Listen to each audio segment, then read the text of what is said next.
welcome back to another Marvel Legends action figure review. Today we are going to be taking a close look at the San Diego Comic-Con 2020 Hellfire Club box set.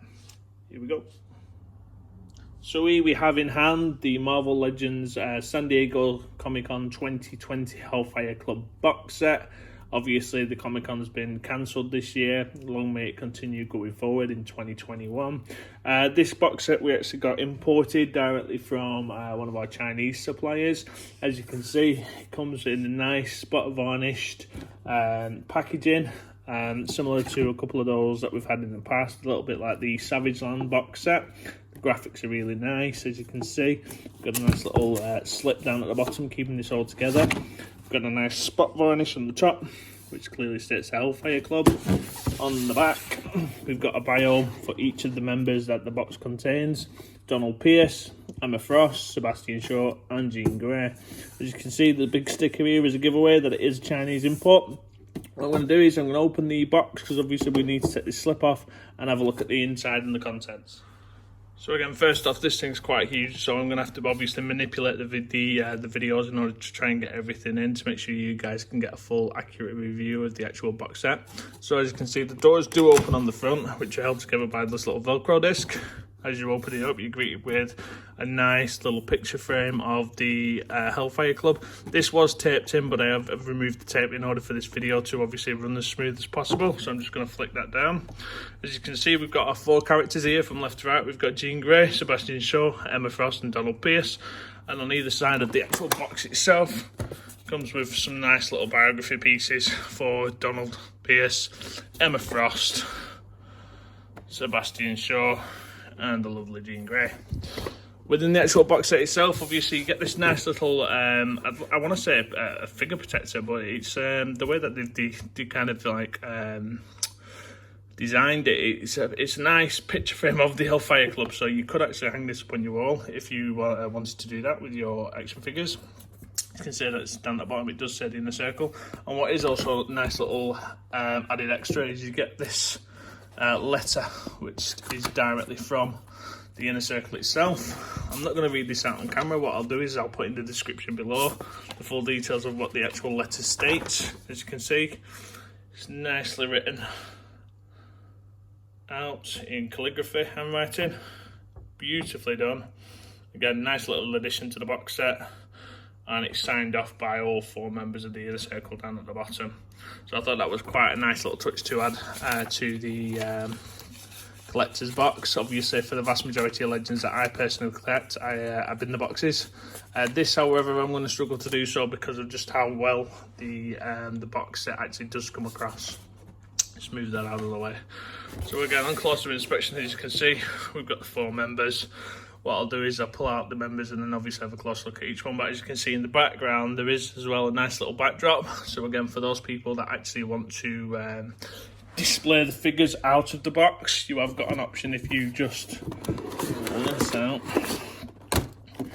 As you can see, the backdrop is actually attached. It is removable on the back, so if you wanted to create maybe a Marvel Legends display or do it for figure posing, that actual backdrop it does look in scale with the actual figures itself, so it would be a nice little display piece. What I'll do now is obviously I'll remove the figures out of the packaging and then review them one by one. So here we have all the gang out the packaging, and a couple of really good points. The actual background was easy to remove off the back of the figure placement holder. It was just held together with 2 strips of sellotape, which didn't actually damage the backdrop, so that was a good thing. Nice one, Hasbro, for packaging it like that. Second thing, it comes with a host of accessories. As you can see on the table here in front, we've got loads of stuff to go through. First glance at the figures, we basically get the same figure reused twice. So even though the colours are different, it is basically the 2 male figures are exactly the same other than the head sculpts, and the 2 female body figures are exactly the same other than the head sculpts. A couple of neat accessories also thrown in. Couple I'm not too sure of if it even makes sense, but first off we've got the Donald Pierce Cyborg hands. Now, one thing I do like to do is when I see a new figure released by Hasbro is try and figure out on the actual figure itself if it comes with new bits and pieces where they can be reused from. Looking at these on first glance, I would say these are a reuse of potentially Doctor Doom. As you can see, we've got some knuckles on there, even though they do look like a Cyborg hand. These could be potentially used on the new Doctor Doom figure that's coming to be released because it has a nice shade of grey. I've checked the Doctor Doom that I've already got from the Fantastic Four wave and they don't match. However, I know we are getting a new Doom with some additional accessories and a slightly different paint job. So potentially these could be used for them. Or they could be looking at maybe Reavers in the future, because obviously we know Hasbro do like to reuse the pieces, which is another thing I'll go into now. Within the pack we also get included the Magneto Helmet, which is an empty helmet. Looking at the actual helmet itself, it is a reuse from the Family Matters pack. As you can see inside, we've got the plugs. Don't know if the camera's picking it up all right. We've got the plugs which basically bolt into the bald head. If you've got the Family Matters pack and you pop out the Magneto face, you'll see that these plugs are there to obviously glued in. So that's just a reuse. Clever reuse again, Hellfire Club. In the actual comics, she fell over. In the comics, the Magneto helmet wasn't relevant. However, in X-Men First Class, the Magneto helmet was synonymous with Sebastian Shaw. So I thought that was quite a nice touch. One of the things that are getting on my nerves with these figures at the minute is the fact that they're always going to be diving and will probably ruin your display. Next up, we've got the whip for the Jean Grey. This is a reuse from the Black Cat. I'm not too sure it was the second Black Cat, the more modern version, but definitely the original Black Cat that we got in the Ultimate Goblin Build-A-Figure many moons ago, Felicia Hardy. So as you can see, that's just basically reuse. So that's a nice little acquisition. That's also in there. We've got the standard Wolverine Cowl. Now, depending on what storyline they're going off, I would say this is a nice little additional extra based on the animated series, where he's coming through the sewers, fights a couple of Hellfire goons to obviously save the Jean Grey from the Inner Circle. So that's a nice little extra. We've got plenty of hands. So again, we've got Sebastian Shaw. He's got a couple of replacement hands, which are fists. Again, you probably could use these on the Donald Pierce because the skin tones are relatively close. We can use that on either figure. We've got 4 sets of hands for the Jean Grey figure. So we've got one closed fist. Let's see if the camera's picking it up. One closed fist there. We've got an open hand, which will hold a whip. Again, the camera picking it up. There we go. Another hand, which is open hand to hold again a whip, which is a right hand. And then whenever that's gone, we've got a left fisted hand there. So she comes with quite a set of hands. She has got the open palm hands as well. Not too sure why, but obviously the Emma Frost that we've got in the pack comes with the open hands, generic female open hands, and then a couple of fisted hands as well. So she actually only comes with 2 sets. Along with hands, we get these laser guns. These we've actually seen before. We got them in the Deadpool pack. This one, Domino's also had these as well. I think, I'm trying to think who else has had these. Comment in the box below if you can figure out who else has actually had these weapons, but I've seen these on a multiple reuse. And obviously this one definitely come with the Netflix and chill Deadpool. Not one of my favourite kind of weapons, but it's a nice little addition. Again, I don't think it makes any sense that it's actually come with this actual set. We've got a nice little additional book. Now this book itself has got the Hellfire stamp on it, as you can see.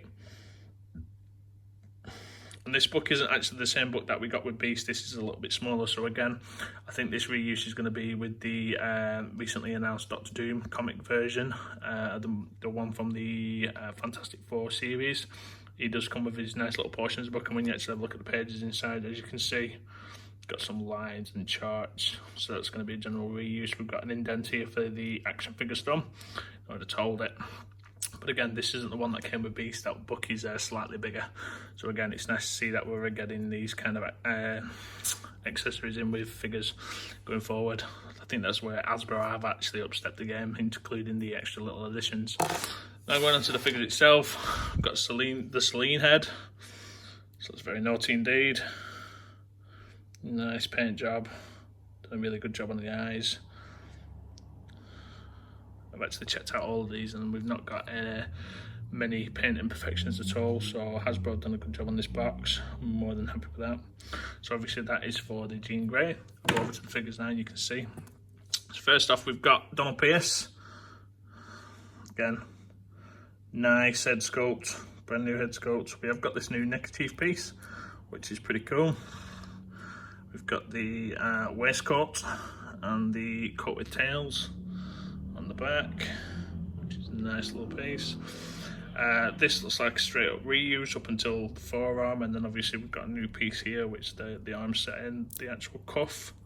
I could be wrong because that moves on its own. So that could actually, let me just try and do this off camera. So I've just popped the hand out of the actual figure, and it looks like this cuff is, there you go. So the cuff is removable. So this arm piece here is just a standard brown jacket that we've got with the likes of Gambit, Multiple Man, etc. And then in order to obviously make it into a cuff jacket, which I think is quite a pretty cool thing, made this rubber cuff, which obviously fits over the end of the jacket, and then obviously your hand goes in place to make sure that goes nowhere.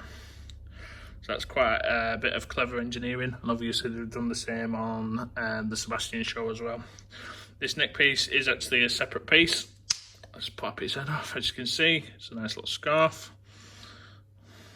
It is soft rubber, so it does bend quite easily.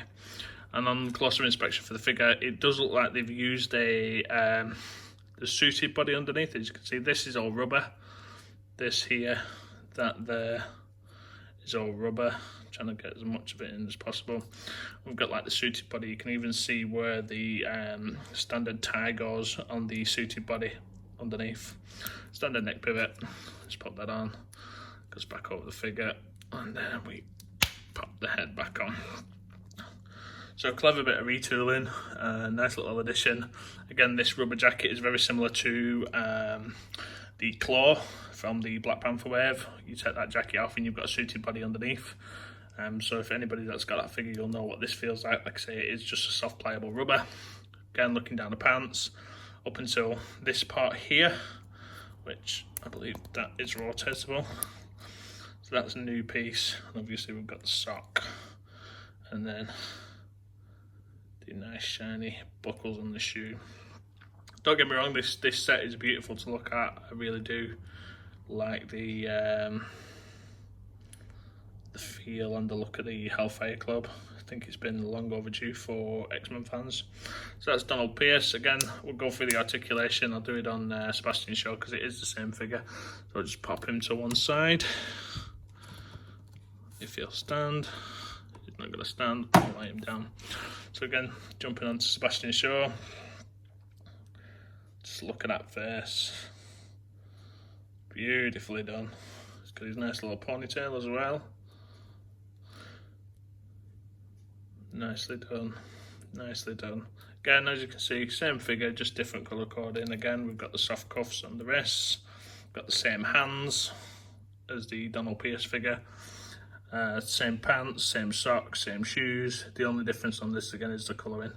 And just to go through the articulation on this, we've got the arms that move out that far, full 360, double jointed elbows, can bend in that much. That's not too bad. The wrists are hindered with the cuff, but you can still get them at an angle. So it's not too bad for posing. And they do obviously spin in the joint. The head itself, look around. The neck scarf does hinder him looking down. You can, at a push, get it going. And then to look up, you've got his ponytail in the way. And obviously this back collar, but that's how far he can look up, so it's not particularly too far. The legs kick out quite far. Again, going to move the legs back. It is hindered by the actual tails of the jacket. However, we have got double jointed D's that can go back that far. We've got the rotation at the hip. We've got the rotation at the shin, which is a nice touch. And then obviously we've got the standard ball joint in the foot with the ankle rocker and the pivot. So all in all, really, really, really nice figure. Moving on to the ladies, and this is going to be a problem going forward, we just know it. So we'll take Emma Frost, she's fallen down. As you can see, we've got an Emma Frost. Now, I already have done a comparison on this on the Instagram channel, where this head isn't the same as the one that we got in the single carded Emma Frost. This head is actually a lot bigger. I say a lot bigger, it's not a lot bigger, it's vastly bigger than the first one. The hair colour is different. As you can see, we've got some shading going on in the blonde, which is nice. She's got some new makeup going on. Looks very, very unimpressed. Then obviously we've got the new rubber robe, or cape, which again, it could do with this being in soft goods because it just limits the articulation of the figure or hides the vast majority of the figure usually. As you can see, we've got a new corset. I'm not too sure if this has been used already, maybe on Typhoid Mary. It's definitely not the one on the White Rabbit because that comes with a pocket watch, so it could be the one that we've used on Typhoid Mary. I don't actually have that figure, so if it is, comment in the box below. Standard, crotch area, thigh boots, again just painted legs, all white, with some heels. Let's see the heels back. And then let me just pop the head off, so you can see. Now this is one issue that I have had off camera, is trying to put the head back on the joint. It does feel like a really soft rubber. I'm not too sure what's going on there. Doesn't actually make any difference in the head, so I'll pop that back on there. Sorry about this, it's a little bit stiff.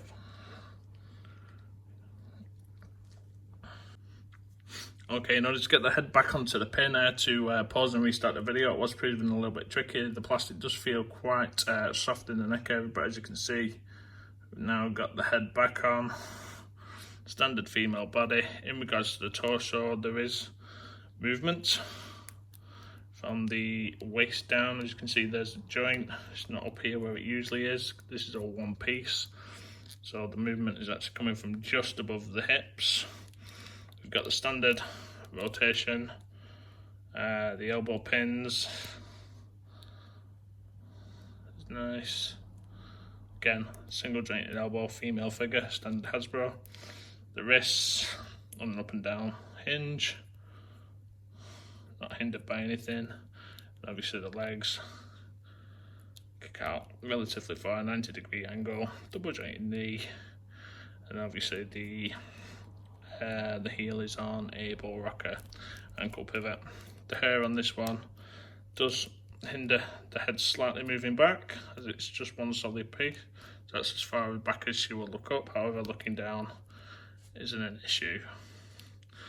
I'll just move out relatively far. You probably could move them a little bit further. All in all, really, really nice figure, but in order to get the cape back on, you do have to pop the head off. I'm going to do that later on, back on camera, because it is a bit of a nightmare. Moving on to Jean Grey. As you can see, doesn't want to stand for any shit. She looks very, very unimpressed, but again, the head sculpt is a beautiful head sculpt. I don't think it is a reuse of another Jean Grey that we've had. I could be wrong. As you can see, the hair sculpt on the figure looks beautifully done. She does come with a neck piece, a neck collar piece, like a spiky neck collar piece, which is pretty cool, which is loose. She comes with the robe. The robe is different to Emma Frost's. This is, again, this looks like a new piece. I've not recall seeing anything like this that Hasbro's done before. Could be from the original release of the Toys R Us one. I'm not too sure. I don't actually own that figure, but I think from the size of it and looking at it first glance, it would be too big, because I believe the Emma Frost one that I did have was the same sculpt, and that was a really, really small figure. As you can see, the corset is exactly the same as the Emma Frost figure. Similarly with the design, the arms, hands, everything basically from the neck up right down to the feet is the same reuse as the Emma Frost figure. Again, the only thing that's different on this one is the colour piece and potentially the movement. So she can look up that far, she can look down that far, and again she's got full 360 head movement. What I'm going to do now is attempt to take this head off and put the Celine head on. Okay, this is the figure with the Celine head on. As you can see, The neck does look quite long underneath, but rest assured that head is on 100%. However, once this head's on, there isn't much movement in it due to the way that the hair is sculpted. As you can see, it falls right over her shoulders on both sides, comes right down the back, and it is quite rigid plastic, this. So actually getting any movement out of this head whatsoever is non-existent, other than, in fact, you can't really even move it forward because of the fringe over the shoulders. Once you've got that head on, it's basically not coming out of that position, which is a shame. Even to move it left to right proves pretty difficult and looks unnatural. And I can feel the actual neck joint inside there twisting. Feels like it's going to pop off, so I'm not going to do too much with that. What I'll do is, now that you've seen the sling head on the body, I'm going to flip back to the fearsome foursome on the background and then give my overall verdict. So we have the gang all back and ready, and what can I say about this set? As an X-Men fan, I'm so glad that they've actually released it. Again, the actual figures itself are just straight up reuses. The two males are the exact same, the females are exactly the same. 4 different head sculpts, a few different accessories. It's a perfect example of what Hasbro do best in terms of reusing parts and making new figures out of it and retooling a couple of bits and pieces. I think it's on for general release towards the back end of this year. Like I say, we've got this set imported. I'm more than happy to add this to my display. I think what will happen with this set is, obviously, when it does get released, it's going to hold a pretty penny in the market, not only for what is it, a San Diego Comic-Con exclusive, but just because of everything that you actually get with it, the letter, the box, the added picture frame, the background. I do think, obviously, on the second-hand market going forward, it's going to be worth a pretty penny. So if you do manage to get to purchase this set, keep hold of it, keep hold of the box as well. Like I say, usually we just bin the boxes, but in this instance, I think we're going to actually keep hold of it. If you are an X-Men fan and you are familiar with the Hellfire Club, if you're familiar with the Phoenix Saga, and obviously the bits and pieces that are going on with the Marauders comics at the minute, with the likes of Emma Frost and Sebastian Shaw, it is a set worthy picking up. This has been a fun box set to review. I'm going to get these guys into my display now, and hopefully I can pick myself up some Hellfire goons in the next couple of weeks. Thank you very much for tuning in. I hope the review's not been too long and that it's been helpful in terms of obviously deciding whether or not you're going to pick up this box set. In the meantime, stay safe, keep collecting, and enjoy your Marvel Legends. Speak soon. Bye-bye.